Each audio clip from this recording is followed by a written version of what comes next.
Every once in a while, I stumble across some Batman Arkham takes on the internet that are just so horrendously bad that it's like they're practically begging me to make a response to them. In this case, it's an article written by the gamer called 10 Things in the Batman Arkham Series That Make No Sense. And you know, at face value, the Arkham franchise isn't perfect. When you start off with a game like Arkham Asylum that was clearly meant to be more of a standalone with potential for a sequel, then it turns into a full-blown trilogy of games before you know it, gets some prequels made by other studios covering Batman's earlier years, and eventually spins off into some multiversal looter shooter. I mean, there's bound to be some plot holes along the way, right? Except this entire article sucks. Some of these points legitimately left me speechless, like this one where they completely misunderstood Joker's entire character. You'd think they didn't even play the games that they're talking about. That's not to mention the fact that this is also coming from such a big name in the video game journalism industry like The Gamer, which makes it even more shocking because people actually read this stuff, and I'm sure more than a few probably take it seriously too. So I figured we'd go through and debunk everything, and I actually have Gotham Paladin here too to help us out. What's up, guys? Special guest appearance from Gotham Paladin here. Make sure to subscribe to Adam Smith. He's gonna be reading through the article so that we can then respond to each of the 10 things that apparently make no sense. Even though they do. Real quick though, I hate that I have to say this, but please remember these are video games, fictional worlds. This is all in good fun and not meant to be taken too seriously. Okay, please do not go harass anybody. Thank you, and let's get started with... Number 10. The Villain's Asylum Clothes. Arkham Asylum is host to the most notorious villains in Gotham City. They can eliminate guards with the most basic items, if not their own fists, and more than a few of them have supernatural abilities. So it makes one wonder just why these villains are allowed to wear their trademark costumes in the facility. Is it an oversight? If it is, it's not a small one. Did the Asylum suddenly decide that the worst of the worst can keep their costumes and not change into their official facility attire?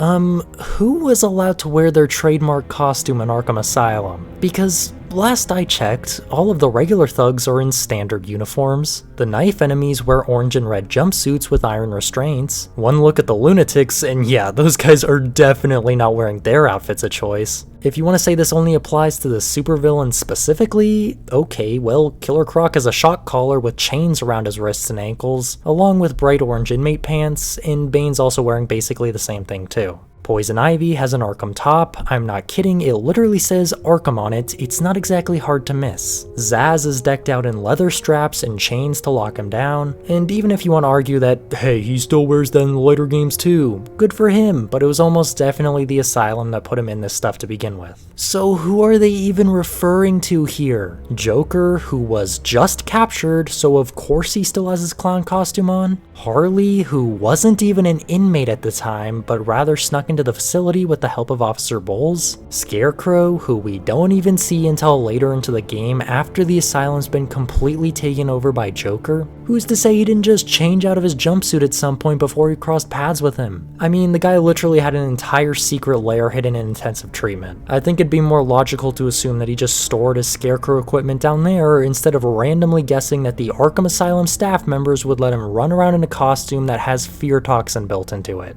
So, correct me if I'm wrong here, isn't that every single enemy we encounter across the entire game either wearing official Blackgate and Arkham Asylum attire, or having a perfectly valid reason not to be? First point into the article and we're already just making stuff up, I guess. Number 9. Batman refuses Robin's help. Fans don't get to see Robin until Arkham City. However, his presence is short-lived. He enters Arkham City, which is now full of villains and their henchmen, so he can lend a hand to Batman. The Caped Crusader, however, refuses Robin's help and even sends him back to Gotham. Batman's choice makes no sense. He can't take on the hundreds of goons in Arkham City single-handedly, what? To make matters worse, he's dying from being infected with Joker's poisonous blood, so this is one of the occasions where he needs all the help he can get.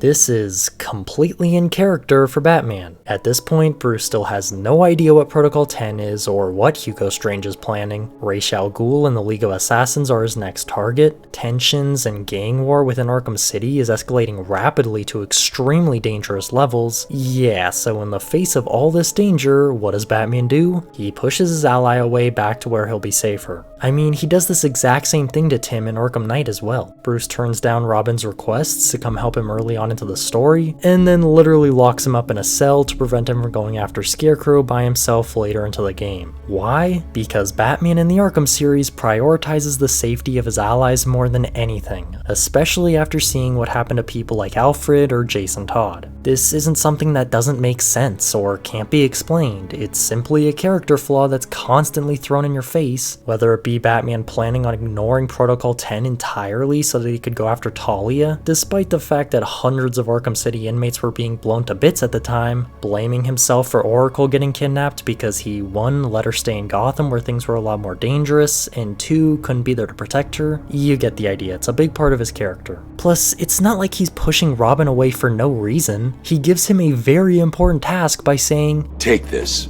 get it analyzed, and start searching the hospitals and emergency rooms.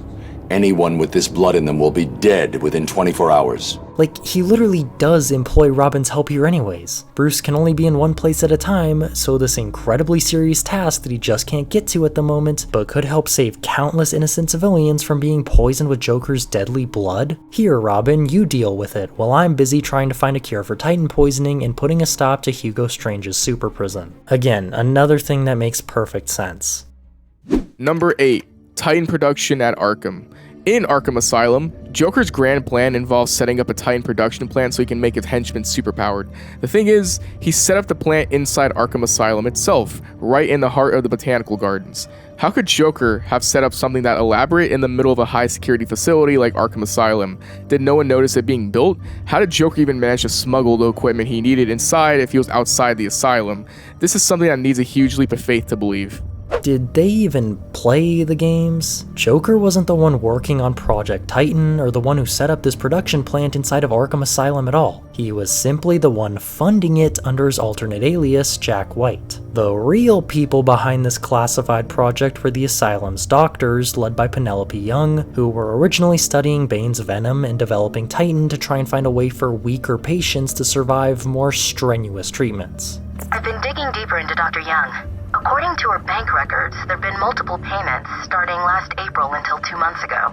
Then nothing. The payments came from a company owned by Mr. Jack White. One of Joker's oldest aliases. So, Joker pays Dr. Young to create his army, and then all of a sudden he stops. Doesn't make any sense.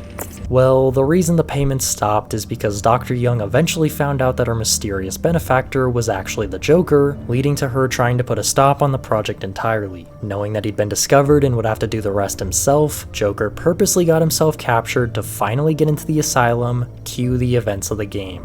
So, you might ask, how was this production facility built and operated in with zero suspicions raised whatsoever? Well, because nobody had any idea Joker was behind Titan in the first place. For all anybody knew, this was just some classified project being worked on by Arkham Asylum's extremely reputable doctors under the guise of treating patients. I mean, even the doctors themselves who worked in the botanical gardens at the Hidden Titan production facility, like Robert Sterling, had no clue what was going on until Joker had literally broken into the lab that very night and took him hostage.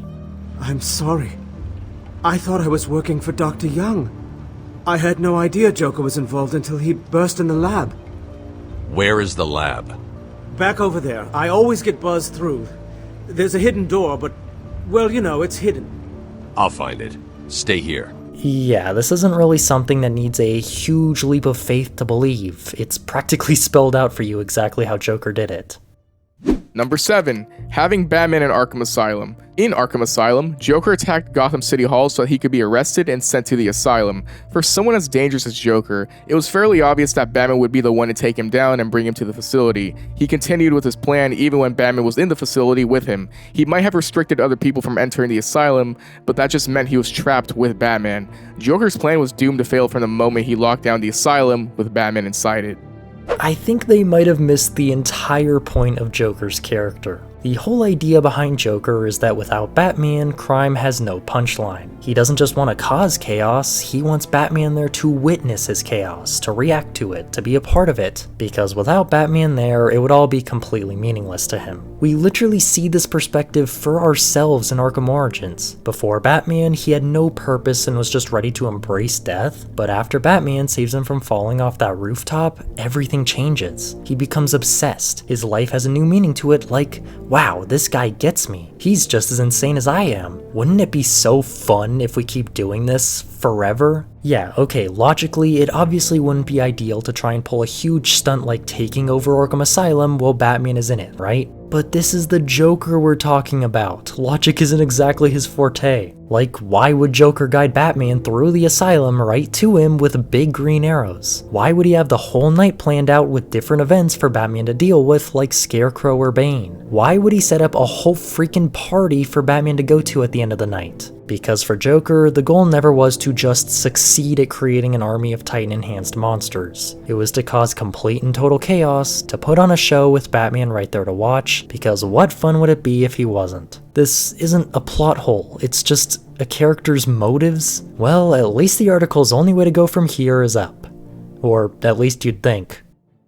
Number 6. Hugo Strange's strange plan. Protocol 10 is Hugo Strange's master plan in Arkham City. He creates Arkham City so he can put all of Gotham's villains inside, then he executes Protocol 10, slaughtering all of them. His goal is to execute Protocol 10 all over the world and cleanse it of its criminals. However, there's one strange thing about his plan. Once he executes Protocol 10, what next? He will have cleansed the city of criminals, yes, albeit in the most horrific way possible, but what does he stand to gain? He doesn't mention desire for reward, and he doesn't have anything against criminals.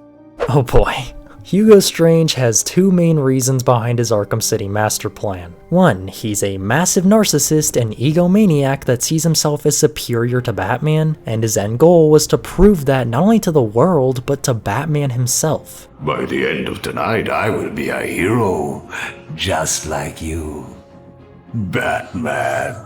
Through Protocol 10, he could show everybody just how much of a better Batman he is than Bruce Wayne ever could be. Not just locking up criminals, ending their reign of terror for good, all with Batman right there to watch and failing to stop him. Why? Because much like the Joker, Hugo Strange is also extremely obsessed with Batman to the point of borderline insanity. I don't get why this concept is so hard to understand. I mean, this is literally the same guy who has a mock Batsuit in his closet so that he can play dress up as Batman when he thinks nobody's watching. Or maybe you are currently wondering if I know about the secret panel in your closet. How it slides back to reveal what you want most. How you sit, wearing that suit, crying into your hands as you question whether you are really worthy. What do you want, Mr. Nigma? Okay, now Strange's second reason behind Protocol 10 was so that he could prove his worth to Ra's al Ghul and the League of Assassins. Why do that? Well, being the successor to Ra's al Ghul and becoming the head of the Demon was not only supposed to be Batman's role, so it makes sense why he'd want to take that for himself instead, but it would also give him access to command forces beyond comprehension, so that he could not just be Gotham's savior, but basically cleanse the earth of criminals and rule over the entire world as well. Kinda over-the-top motives and end goals? Sure, but this is also an evil mastermind of a character. His plan isn't supposed to be super rational. Also, saying that he doesn't have anything against criminals is wild. The guy literally built an entire super prison just to slaughter them all while bragging about how glorious it all was. What do you mean he doesn't have anything against criminals? Number 5. Batman has a tank. Batman transforms his Batmobile into a tank. He equips it with an overpowered gun that is more than capable of blowing up everything it targets. That doesn't seem like a weapon Batman could or should wield. Even if he only targets buildings and inanimate objects, there's a chance people can get caught in the crossfire, and when that happens, chances are that they will succumb to their injuries. Batman has a strict no-killing rule, but his tank is clearly built for death and destruction. It would be more at home in a war zone than in the streets of Gotham.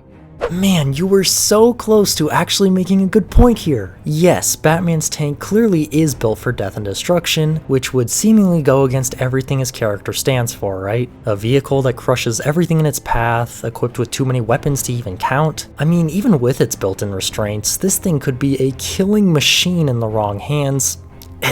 Which doesn't exactly make sense for it to be Batman's Batmobile. But little did they know, this is actually a pretty cool plot point that's also perfectly reasonable. They just missed out on a couple of deep cuts that explain it. If only they had done basic research before publishing this article. So, since I need to explain it, if you do a scan on the Batmobile, you'll not only solve one of Riddler's riddles, but also unlock a very specific story to read through. Essentially, in this story, Bruce asks Lucius to equip the Batmobile with more weapons and more guns. Before this, Lucius had always wanted a more offensively capable Batmobile, but Bruce had always turned him down, at least until now. So Lucius sorta takes a mental note that Bruce has been acting very different ever since the night Joker died. And to finish the conversation, Bruce says that he needs the weapons on the Batmobile, just in case, and walks away. Yep, subtly implying that the Joker disease inside of Batman's mind had already started to blossom and was taking control of Bruce's thoughts way before the events of Arkham Knight. The reason the Batmobile has so many weapons? It's not because Batman had anticipated fighting an army of tanks, no.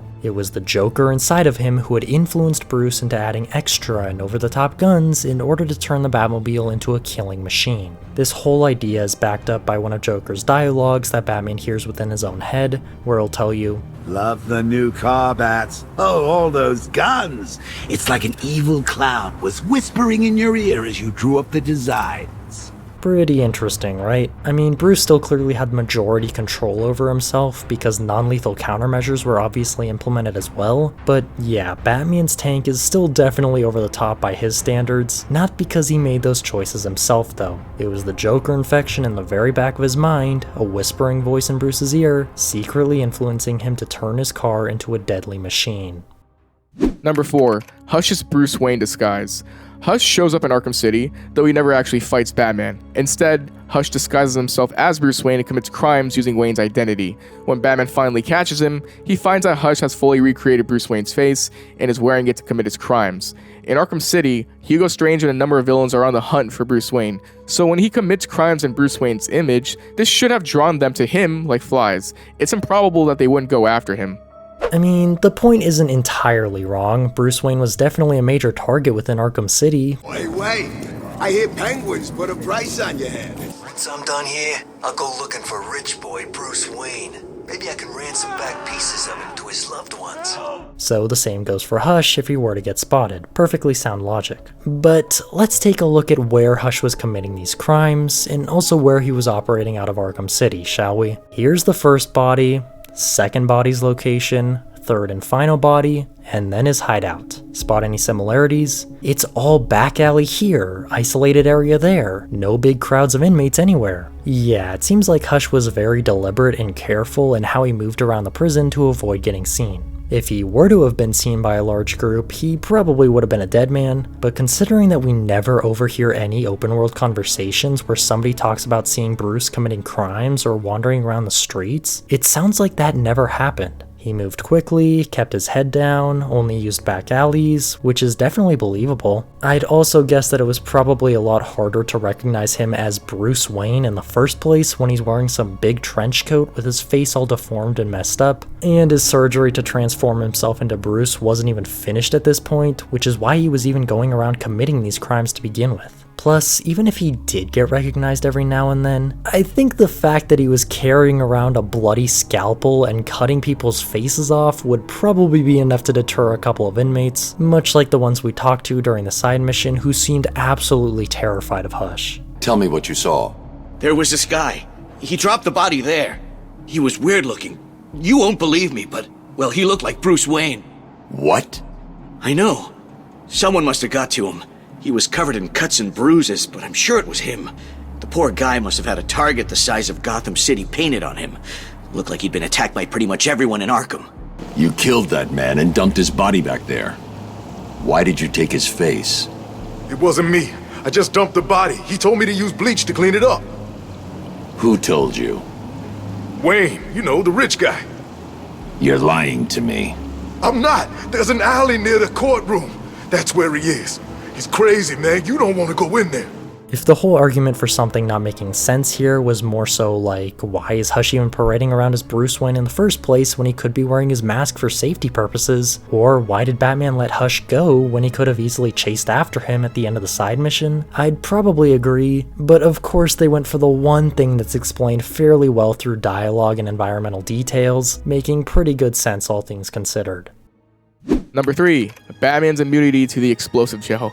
The The explosive gel is one of Batman's most useful tools in the games. He sprays it on weak surfaces and blasts through them. The problem is, he stays way too close to the gel whenever he detonates it. The explosive gel, like its name implies, explodes and takes down walls and other surfaces that Batman wouldn't be able to with his other tools. So he should take some distance from the gel whenever he detonates it so he doesn't get hurt. Instead, Batman is always a foot or two away, which should injure him each time. Why are they acting like you're forced to stand right next to the explosive gel? This is a video game, guys. Batman is only 1 or 2 feet away because you left him there. If you want to back away to get some distance and then explode, you can! In fact, in some situations where you're creating massive explosions, the game will even force you to do this because otherwise you would obviously injure Batman. But for these smaller scale explosions that are just meant to blow up a weak wall or knock over an enemy, they don't harm Bruce. If you're too close, it stuns him for a bit and he has to cover the exposed part of his mouth, but he's still wearing an armored suit, he's protected. I mean, if the guy who has a strict no-kill rule feels comfortable enough to directly shoot and explode this gadget on regular thugs wearing no armor whatsoever, I don't think him just standing next to it while in his protective batsuit would be enough to truly hurt him, right? Tell me I'm wrong.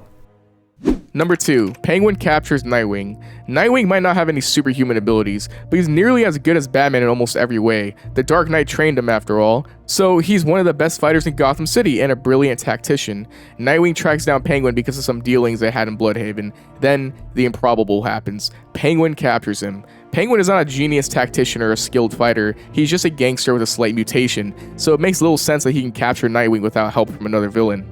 Finally, one thing I can actually somewhat agree with, but just for the sake of playing devil's advocate here, it wasn't just Penguin who captured him, it was Oswald's entire gang who was backing him up. How did you manage to pick the one time Nightwing is defeated where it kinda makes sense? Like, it would be one thing if you brought up the fight where Harley Quinn somehow beats him in combat alongside a bunch of cops. That makes no sense, even though that was less of a defeat and more like she was able to hold her own long enough until Poison Ivy stepped in. Or maybe that other time where Batman turns his back for literally 5 seconds and all of a sudden Penguin manages to get the drop on Nightwing. That was weird too, but no. Apparently the thing that doesn't make sense here is Nightwing rushing in against Penguin's gang being kinda reckless, ultimately finding the last hideout, but also getting himself into a bit of trouble and in need of rescuing. You know, the exact same thing that happened to Batman earlier that night when he charged in against Penguin's men without a plan, and Nightwing showed up to help him instead. This is you handling it, right? Don't worry, you can thank me later. Grayson getting captured here is a very similar scenario to that, just with the roles reversed, probably for the sake of creating a more poetic ending where the characters change positions from the beginning of the side mission to the end to show off how the two allies have each other's backs. Or maybe that's just a coincidence, but it sounds like cool writing, so I'm going with that. Sure, I guess you could argue that this situation might be a minor plot convenience, and I really hate how every single one of Batman's sidekicks is turned into some useless damsel that constantly needs Bruce to save them, but in this case I don't think it's some massive logic-breaking hole, especially compared to the rest of the treatment Nightwing got. What did you think you were doing coming here alone? You know what, thank you for finding this place would be nice. You should be happy we got all the caches. Okay, Penguin's finished. We still need to find him. I doubt he's stuck around. I almost had him earlier. And I couldn't just leave. Didn't know if we'd get another chance. Number 1, Scarecrow surviving Killer Croc. Killer Croc is a pure, terrifying monster who can easily be at home in a horror movie. When Batman encounters Croc, it's a tough and intense battle where even the slightest mistake can mean death. To make things harder, Scarecrow also shows up. He tries to mess with the Dark Knight's mind so the hero can be taken down by Killer Croc. However, Batman is not that easily defeated, and Scarecrow ends up getting snatched up by Killer Croc, who takes him into the water. Scarecrow is not a fighter or even that strong, so it makes no sense that he survived his encounter with Killer Croc, especially in the sewer water where he couldn't breathe. I'm sorry, what? He tries to mess with the Dark Knight's mind so that the hero can be taken down by Killer Croc? That's not what happens at all, but what the heck, all humored, I guess. Scarecrow was not Killer Croc's main target here. He was simply standing in the way of who Croc really wanted, Batman. So instead of choosing to wrestle with and purposely kill him in the water, Croc decided to let Crane go and succumb to his injuries in favor of moving on to Batman instead. Makes perfect sense, right? Except Scarecrow didn't end up succumbing to his injuries and drowning in the sewer water, because he was actually flushed out into Gotham Bay, where he managed to grab onto a Titan container to help keep him afloat and ultimately survive. Scarecrow still got absolutely mauled here, don't get that wrong. Like, he suffered a serious broken leg, became blind in his right eye, and even needed surgery to fix his face, just to name a few of his injuries. Have you seen him? Yeah, up close. He's done something to his face, hasn't he? Looks like he's taken a knife and cut chunks out of it. Rumor is he got his face torn off by some freak called Killer Croc. But again, it makes sense to assume that Croc didn't go out of his way to kill Crane here in favor of going after Batman, and we also get a pretty logical explanation as to how Scarecrow managed to pull through on his own in the sewer water after the attack too. So I'd say it's perfectly reasonable for him to barely survive this encounter while walking away with many horrible permanent injuries to his body, but still alive nonetheless. Alright, thankfully we've finally reached the end of that horrible article, but since I feel like this is still an interesting idea that just wasn't done justice at all, we're gonna make our own list of 10 things that actually don't make sense in the Batman Arkham franchise. So, number 10, in Arkham City, Batman tells the undercover cop to wait 10 minutes and then bring this thing over to Mr. Freeze because he needs it to survive. The problem? How is this dude even supposed to get over to Mr. Freeze, Batman? He's on the other side of the water room that has a shark in it. Number 9, the Arkham tie-in comics. I don't even know how these comics managed to break so much continuity that the games had established, but they did. It's like the writers weren't even actually trying to make the stories and characters work at all and were just doing their own thing half the time. Like in one of the Arkham Knight comics, Jason Todd kills Bane, even though that completely goes against the much nicer ending he got in the game itself. The Road to Arkham Suicide Squad comics, Clayface gets his head chomped off, which is somehow enough to kill him and make him bleed everywhere, even though the whole thing in Arkham City is that Joker doesn't bleed unlike everybody else, because yeah, he's secretly Clayface. How did you screw this up? While we're on the topic of Suicide Squad, number 8, Harley Quinn's evolution across the games. Can somebody explain to me how Harley went from a complete pushover in Arkham Asylum, to a somewhat more competent villain in Arkham City, to a great fighter able to hold her own against Nightwing and friends in Arkham Knight, all the way to somebody who's capable of defeating Brainiac, a multiversal level threat that even the Justice League couldn't beat, just because she got some cool tech and an upgrade from Hack? Hello? Number 7. Once you complete all of the missions in Arkham Knight and activate the Nightfall Protocol, Batman will tell Gordon that Gotham's safe now. It's done. Gotham is safe. Thank you, Bruce. For everything. Except, hey Bruce, Zaz is still on the loose. You never caught Calendar Man either. Man-Bat managed to break out of his cell in the GCPD and is roaming around the city again. And his wife seemingly turned into She-Bat and is still at large as well. These are all pretty big threats that you kind of forgot to deal with, or at the very least tell Gordon about so he knows what to expect. Number 6. This might be a minor complaint, but the stupid level up text not going away until after you level up makes no sense. Like, thanks game, I get it, I have an upgrade point, but I don't want to use it right now. Can you please stop blocking the entire upper half of the screen? Thank God they fixed this in Arkham Knight. Number 5, Arkham Asylum's character bios. If you've never read these before, a lot of the characters here are said to have already established stories, designs, and lore behind them that ended up getting completely overwritten by the later games. Like, look at how absolutely jacked Hugo Strange was in these bios compared to what he turned out to be in Arkham City. Kind of funny. Number 4, according to Suicide Squad, the Deadshot we fought against in Arkham Origins, and then around a decade later in Arkham City as well, was not only an imposter, but actually a multiversal traveler who's from an alternate universe. And he was just able to perfectly fit into this whole new world without a single soul realizing that there were 2 different Deadshots on the planet, not even Batman himself. Totally believable. Number 3, the timeline is a complete mess. Trust me, I just made a video about this where I tried to do a whole deep dive going over every single hint or reference to dates and eras that the Arkham games could be set in, and it's so all over the place and inconsistent that it's not even funny. Like, apparently Arkham City takes place before Ratcatcher was even born, despite the fact that he's mentioned in Arkham City?